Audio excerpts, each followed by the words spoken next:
Hello, स्वागत है बच्चों आपका। अब प्रश्न नंबर 1.3 का प्रश्न 3 देखिए। निम्नलिखित को P अपॉन Q के रूप में व्यक्त कीजिए जहां P और Q पूर्णांक हैं तथा Q बराबर नहीं शून्य है। ठीक है, तो इस तरह के क्वेश्चन जो है पेपर में हर बारी पूछे जाते हैं, ये ध्यान रखना आपने। मोस्ट इंपॉर्टेंट क्वेश्चन है, वेरी वेरी इंपॉर्टेंट है for from the examination point of view, बहुत ज़रूरी है। इसलिए ध्यान से करना आपने इस क्वेश्चन को कि आप किस तरह करेंगे इसको। कुछ नहीं करते, हम करना चाहे तो हम इसको डायरेक्ट भी कर सकते हैं, इसका पॉइंट उड़ा के कर ली, बिल्कुल इजी, ऐसा कुछ नहीं है।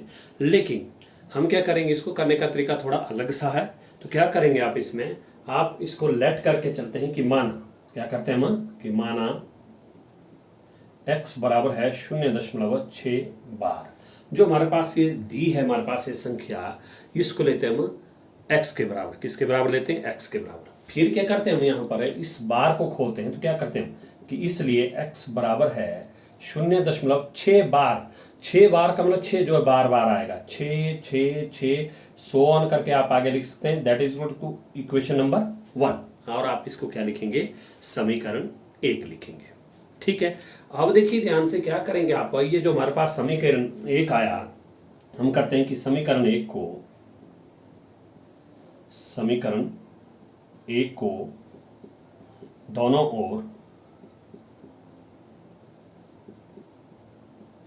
देखिए पॉइंट के बाद कितने अंक के ऊपर बार है? 1 के ऊपर बार है, तो हम इसको किससे गुणा करेंगे? 10 से। किससे करेंगे गुणा? 10 से। देखिए ध्यान से मैं बताता हूं कैसे होता है। इसका 0.6 बार है, मान लो बार नहीं मैं ले रहा हूं। अब ध्यान से देखना आपने, क्यों 10 से गुणा कर रहे हैं। तो देखिए 6 है तो 6 पॉइंट उड़ाना हमने, पॉइंट, और पॉइंट के बदले में एक अंक है तो 1 शून्य। यानी कि जब एक अंक के ऊपर बार है तो हम इसको 10 से गुणा करेंगे। किससे गुणा करेंगे? 10 से। ओके, तो क्या करेंगे आप, अब समीकरण 1 को दोनों ओर 10 से गुणा करने पर, 10 से गुणा करने पर, ठीक है। अब आपने इसको दोनों ओर 10 से गुणा करना है। तो देखिए इसको करेंगे तो 10 गुणा x, 10x। अब ध्यान से देखना आपने, देखिए x था, इसको हम 10 से गुणा करेंगे तो 10 गुणा x कितना हो गया? देखिए 10x। अब देखो इसको हम गुणा कर रहे हैं 0.666 गुणा 10। ध्यान से देखिएगा, 0.666 गुणा 10। तो अब देखिए इसको कैसे करेंगे। देखिए 666 है कम, यानी कि 1 छिके 6, 1 छिके 6, 1 छिके 6, और शून्य रही लगाएंगे तो लगा दी शून्य। अब देखिए पॉइंट गिनने के बाद लगेगा 1 2 3, 1 2 3 पॉइंट लगेगा आपका यहाँ पर। ध्यान से देखिए, 1 से 1 छिके 6, 1 छिके 6, 1 छिके 6, और लास्ट में शून्य की शून्य लगी। अब पॉइंट लगाना, तो पॉइंट देखिए 1 2 3 के बाद 1 2 3, ये पॉइंट की बाद की शून्य क्या हो जाती है? आपकी एंड की खत्म हो जाती है। तो इसलिए आप इसको क्या लिखेंगे कि 6.66। लेकिन हमारे पास यहाँ पॉइंट के बाद कितने अंक? 1 2 3, तो आप यहाँ पर 3 6 ही लिखेंगे। क्यों? क्योंकि बार बार आ रहा। देखो इसको इक्वल करने के लिए लिखते हैं। आप कहेंगे कि यहाँ पर शून्य, लेकिन 6 क्यों लिखा? क्योंकि बार बार आ रहा है, इसको बराबर करने के लिए हम 3 6 लिखेंगे। लेकिन हमारे पास पॉइंट के बाद 6 6 2 6 आ गए, लेकिन हमने कितने लिखने? 3, क्योंकि हमने यहाँ पर 3 लिखे हुए। अगर आपने 4 लिखे तो हमने यहाँ पर 4 6 लिखने थे, ये ध्यान रखना आपने। ओके, तो ये हो गया आपका समीकरण 2। अब पता क्या करते हैं आप, अब आप यहाँ पर क्या करते हैं कि समीकरण 2 में से 1 को घटाने पर, समीकरण 2 में से 1 को घटाने पर, समीकरण 2 में से 1 को घटाने पर,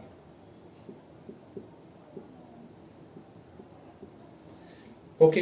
अब देखिए हमारे पास है ये समीकरण 2 है। देखिए 10x बराबर है 6.666।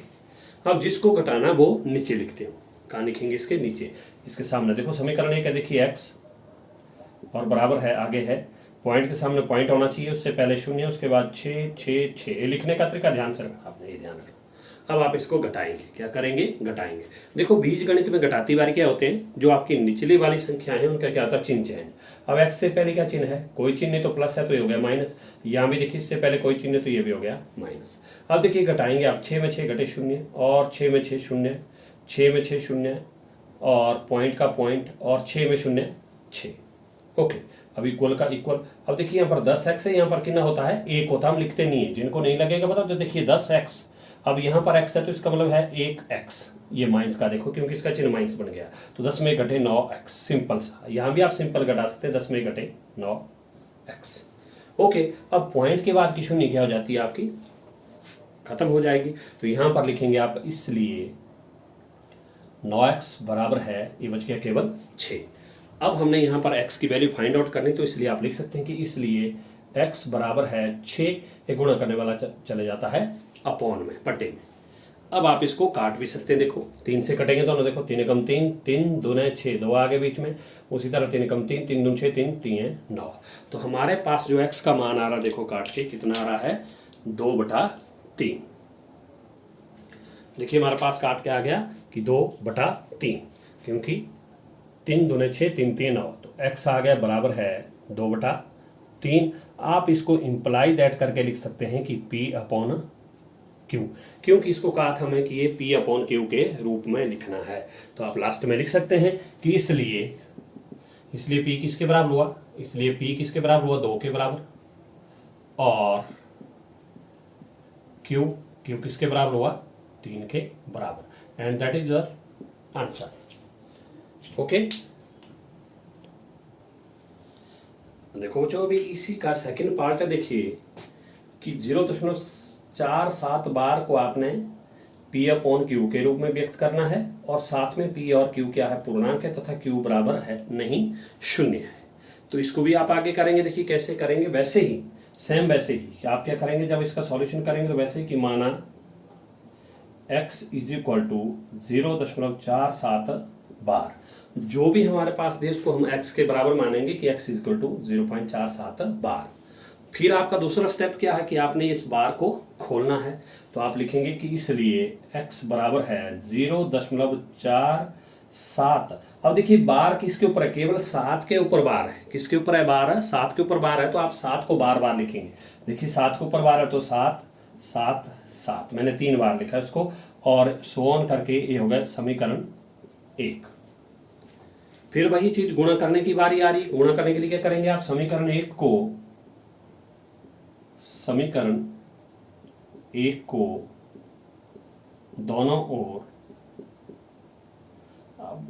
दोनों ओर किससे गुणा करेंगे, फिर वही देखना आपने, बार कितने अंक के ऊपर है। बार 1 अंक के ऊपर है तो आप क्या करेंगे, 1 शून्य लगाएंगे, और साथ में क्या लगाएंगे, इकाई का, यानी कि 2.5 अंक, यानी कि 10 से। बार देखो केवल 7 के ऊपर है, 7 मतलब 1 ही अंक के ऊपर बार है, तो केवल आप 10 से गुणा करेंगे, यानी कि आप 1 शून्य और साथ में 1 लगाएंगे। मान लो इन दोनों के ऊपर बार होता तो तब हमने 100 से गुणा करना था, ये ध्यान रखना आपने। 1 अंक के ऊपर बार है तो सिर्फ 10 से गुणा करेंगे। आप लिख लेंगे कि समीकरण 1 को दोनों ओर 10 से गुणा करने पर, 10 से गुणा करने पर, देखिए दोबारा 10 गुणा x, 10x बराबर है। यहाँ वैसे बताने की जरूरत तो नहीं होनी चाहिए, लेकिन फिर भी देखिए आप इसको 10 से गुणा करेंगे तो देखिए क्या हो जाएगा। मैंने आपको पहले भी बताया कि आप करेंगे 0.4777 और गुणा इसको 10 से करेंगे, देखिए तो कितना आएगा, देखिए 7 एकम 7 और 7 एकम 7, 7 एकम 7, 4 एकम 4, और लास्ट में एक शून्य की लिखनी पड़ेगी। देखो अब पॉइंट गिनने के बाद लगेगा 1 2 3 4, 1 2 3 4, यहाँ पर लगेगा। देखो पॉइंट के बाद की शून्य क्या हो जाएगी आपकी, खत्म। तो हमारे पास गुणा करके क्या आ रहा है कि 4.777, यहाँ पर हमारे पास कितने का है, 1 2 3, लेकिन यहाँ पर देखिए तुलना करिए कितने का है, दशमलव के बाद 1 2 3 4, यहाँ पर 4 अंक है, लेकिन हमारे पास यहाँ पर 3 अंक आए, क्योंकि शून्य हमने काट दी लास्ट वाली। अब इसको पूरा करने के लिए बार बार कौन सा अंक आ रहा था, 7 आ रहा था बार बार, तो 7 ही यहाँ पर आप लिखेंगे, क्योंकि हमने दशमलव के बाद 4 अंक पूरे करने हैं। तो ये हो जाएगा देखो समीकरण 2। ओके, अब फिर आप वैसे करेंगे कि समीकरण 2 में से 1 को घटाने पर, ठीक है, सब्ट्रैक्टिंग फर्स्ट फ्रॉम सेकंड, समीकरण 2 में से 1 को घटाने पर, तो देखिए जब दूसरे में से घटा रहे तो दूसरा समीकरण आपका ऊपर रहेगा। 10x बराबर है 4.777, और अपॉन में आएगा, देखो समीकरण 1 वाला x का x बराबर है 0.4, 4 7 7 7। भाई दशमलव के सामने दशमलव होना चाहिए आपके, ध्यान रखना आपने। ओके, अब देखिए फिर वैसे ही घटाती वाली बीजगणित में चिन्ह चेंज होंगे। यहाँ पर ये प्लस का है तो माइनस, यहाँ भी प्लस है तो ये माइनस। अब देखिए घटाए 7 में 7 घटे 0 है, 7 में 7 0 है, 7 में 7 0 और 7 में 4 घटे 3, 7 में 4 घटे कितना है भाई 3, या 3 और पॉइंट का पॉइंट, और 4 में 0 घटे 4 और बराबर का बराबर। यहाँ पर 10, यहाँ पर 1 है, मैंने पहले प्रश्न में भी कहा 10 में घटे 9x। ओके, नहीं आता जिनको तो यहाँ पर देखिए 10x जमा का 1x माइनस का 10 में घटे 9x, ये आपका 9x आ गया। अब देखिए पॉइंट के बाद की शून्य क्या हो जाती है आपकी, खत्म हो जाती है, ठीक है।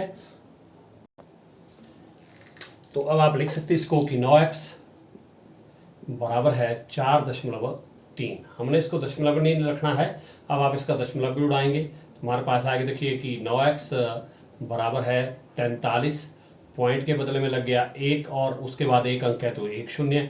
अब हमने x की वैल्यू फाइंड आउट करनी, तो इसलिए x बराबर है 43 बटा 10 का 10। अब देखिए 9 गुणा करें तो गुणा करने वाला भी अपॉन में जाता है, 43 के अपॉन में जाना था लेकिन 10 भी है तो आप यहाँ पर 9 भी लिखेंगे साथ में, और इन दोनों के बीच में क्या चिन्ह लगाएंगे आप, गुणा।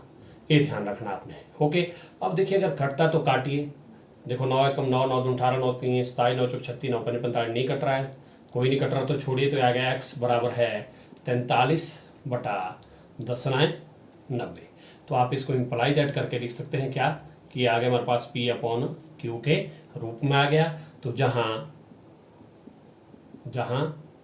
p बराबर है, p किसके बराबर हो गया 43 यानी कि 43, और q बराबर है, q किसके बराबर आया 90, and that is your answer.